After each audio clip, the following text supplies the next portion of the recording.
Okay. Hello, and welcome to Four Stories Dublin. This is Liam, Paul, and Dean. Today we are going to be having a discussion about the movie Tar, written and directed by Todd Field, his first film in 16 years. The reason I say it took 16 years was because before that, Todd Field was originally wanted to be a baseball player, a bat boy, to the point that where he co-created a chewing gum, a baseball-themed chewing gum that's shaped like tobacco, but he found success as an actor. He was most notably known for working on what would be Stanley Kubrick's final film, Eyes Wide Shut, as Nick Nightingale, the jazz player that Tom Cruise's character becomes best friends with. Now, Field made his directorial debut in 2001 with a movie called In the Bedroom. It was released to massive success. Then in 2006, he made a movie called Little Children, which again was released to massive critical praise as well. Now, with those two movies, Field was established as a voice in the American film industry, a powerful filmmaker, an auteur, and one would be very excited to see what Field would do next. And they kept waiting for 16 whole years. You heard that, right? Yeah. Now, I think... And what was his reason for 16 years? Was he busy with something else? The reason he had to take 16 years was that he actually had been working on film projects. He kept attaching himself to any film project that he can. He kept writing screenplays. He was in on and off talks with studio executives. He was raising his family.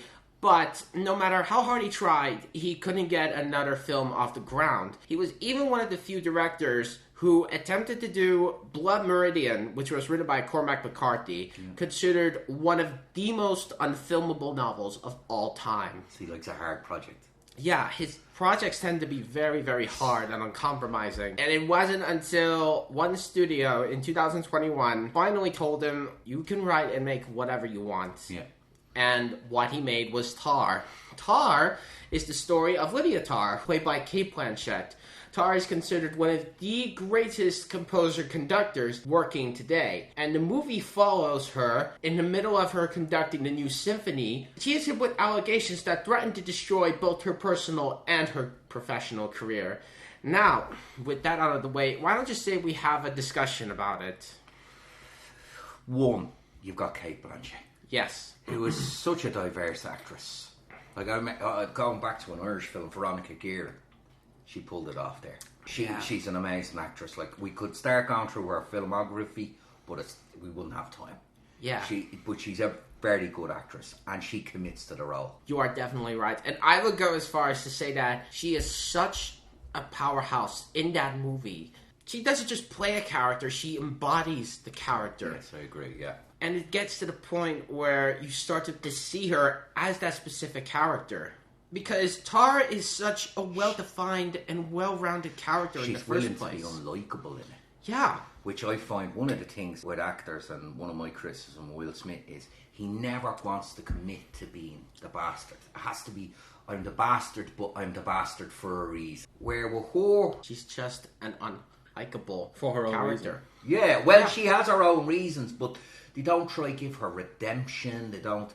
They just let have her her. be as she is. Like that's why. Yeah, and it's one of the things that I found interesting about the film is it plays like a biography, but it's not a real person. It's a fictional character. It's a fictional character. Yeah, you can see the Kubrickian influence on that movie, not in terms of the beautiful control of the craft, but in also how Field views this character and how that character is portrayed. What I love about Tar so much is that Field is willing to show all of the horrid aspects of this character and fully embrace them. You're just seeing Tar as a human being who has her own decisions, her own thoughts, everything. I think the best films do that. The best films just show you a character as is. And let you decide. And let you decide for yourself, you know? Even if you don't like Tar as a character, as a person, it really is great to see a film that shows a character their true colors. Yes. Instead of trying to, like... wash over. Yeah.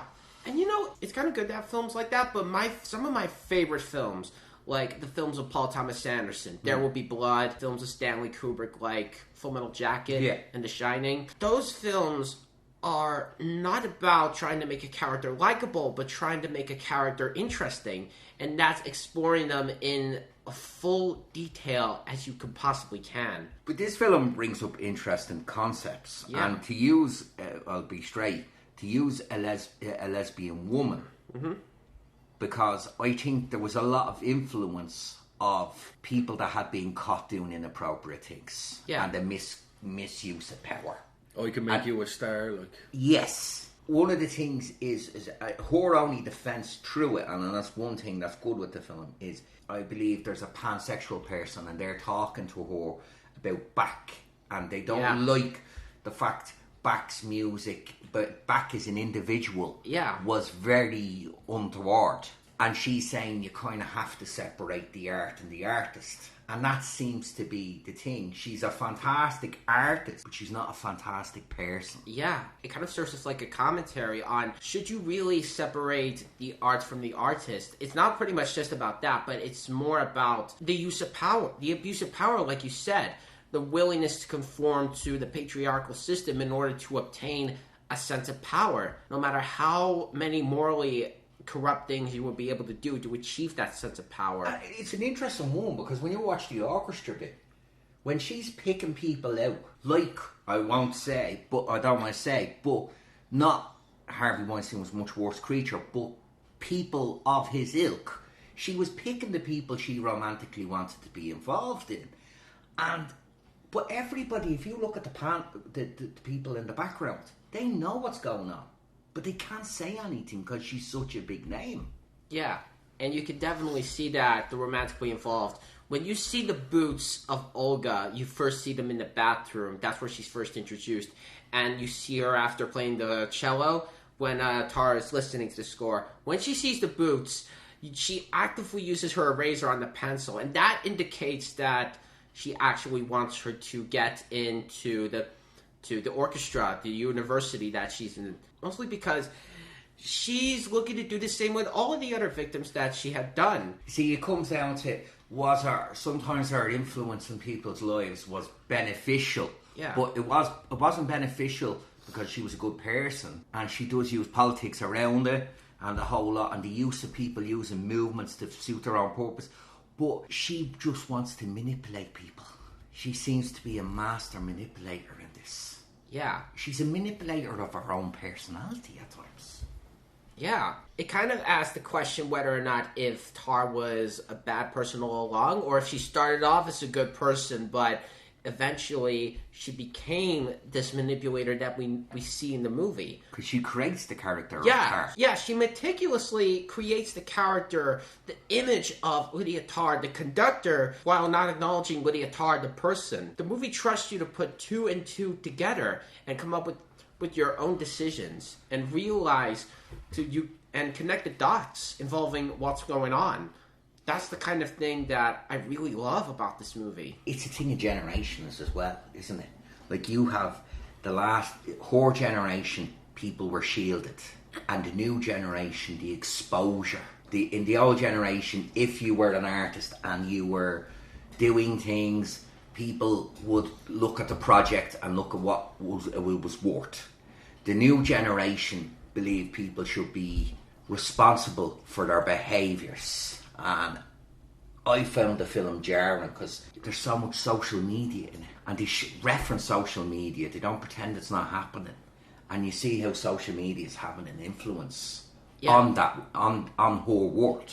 It's really like it's incorporated so well, especially when it's a film taking place in the modern day. The film is really like a nice subtle critique of how powerful people can be influenced in the social media age, and how every action can be scrutinized. I think the thing that is really good about this movie is that something about the meticulous detail of analyzing Tár as a person, the people she hangs around with, how her influence allows to silence those who pretty much go against her core. She pulled a Harvey Weinstein. Was it Olga there?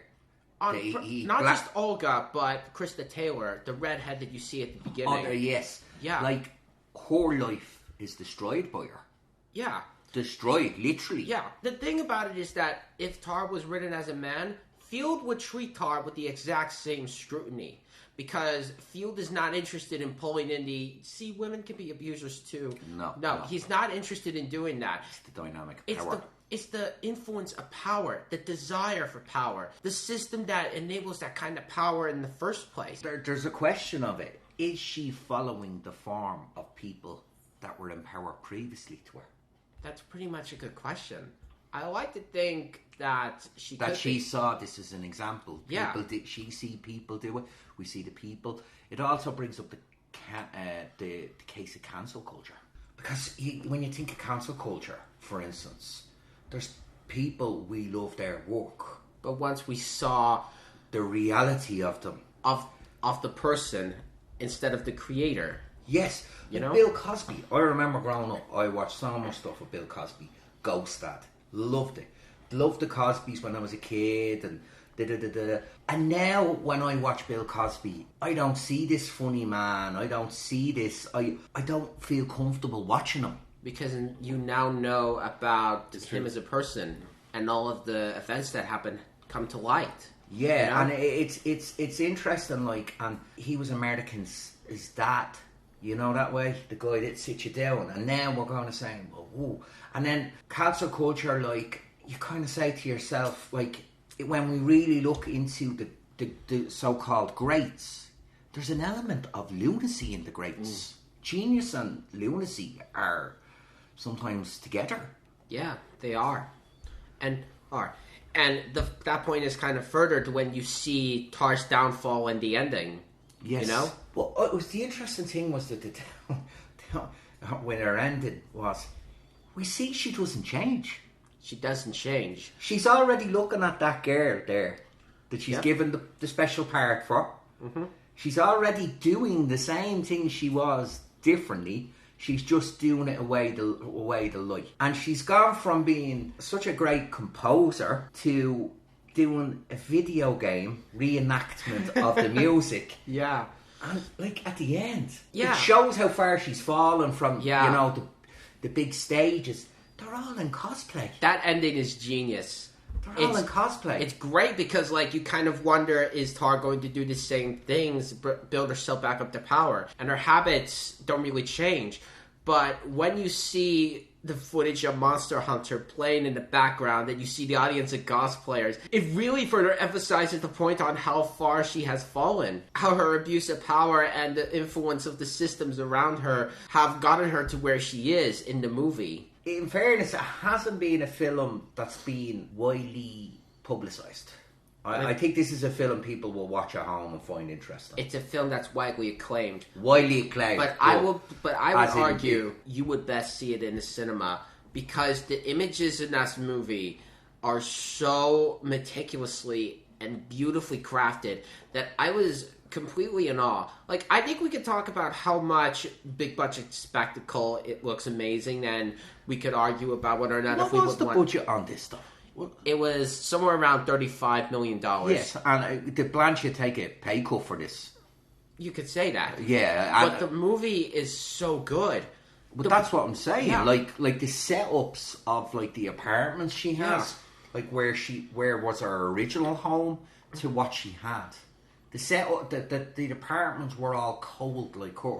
And even in the ending, she's cold. Nothing impresses me more than a film that pushes the boundaries of what film can look like as a visual medium and how you can take the craft to tell a story, reveal world building, convey the theme and mood of the character and focus on atmosphere. The movie does all of that. A lot of the reasons why I enjoy that movie so much is that you see it's basically like the film equivalent of conducting a beautiful piece with such power and bravado. I think Todd Field and Cate Blanchett nail it so perfectly. Like, it kind of just goes beyond what are the realms of Oscar bait and all that stuff like that. Yeah. Martin Scorsese once said that the clouds of cinema were lifted when he saw this movie.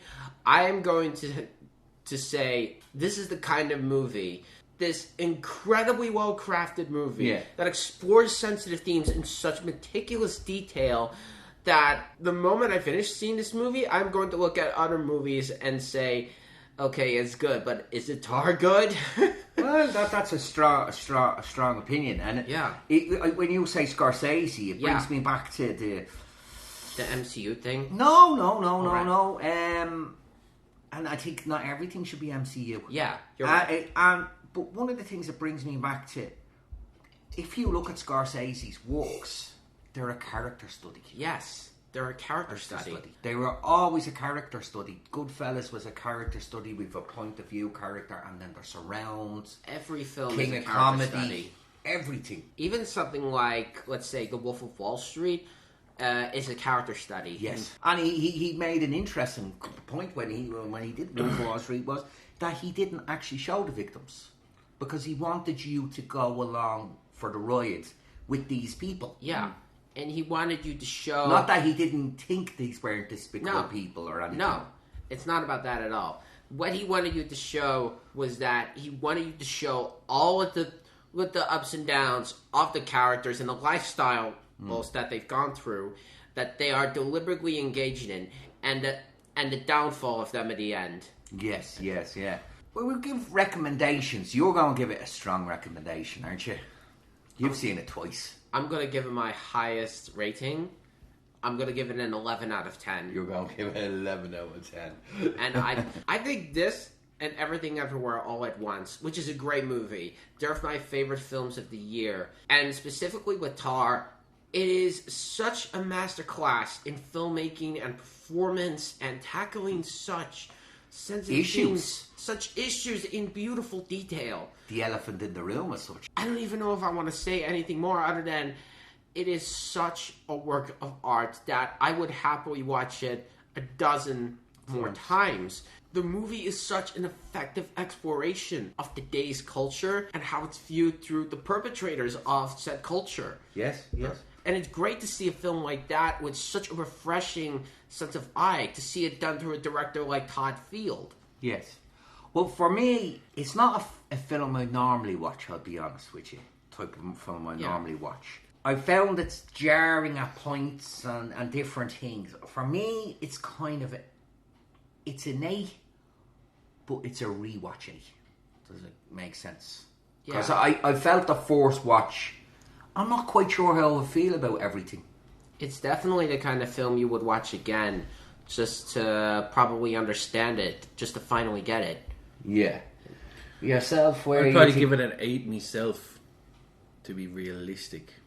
It wouldn't be a traditional film you'd watch. I wouldn't have watched it unless you recommended it, saying give it a watch. Like, it's a great film. The music is amazing though. Hildur Guðnadóttir. See the detail alone, and to the likes of myself, yourself, Liam. We should give a shout out to Hildur Guðnadóttir, who composed the music. She was if great. You're watching.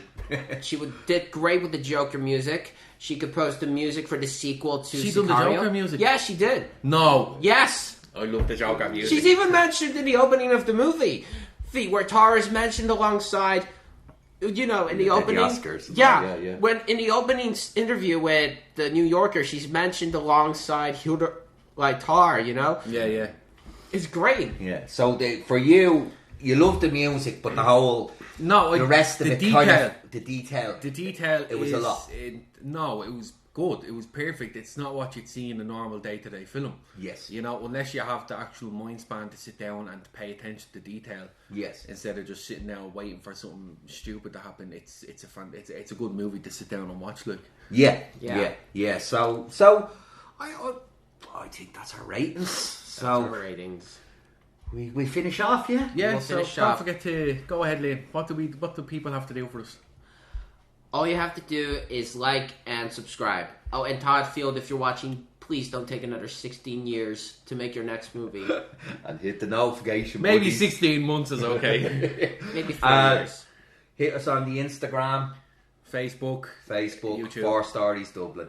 Best of luck, guys. Cheers, Bye. thank you. You have a good night.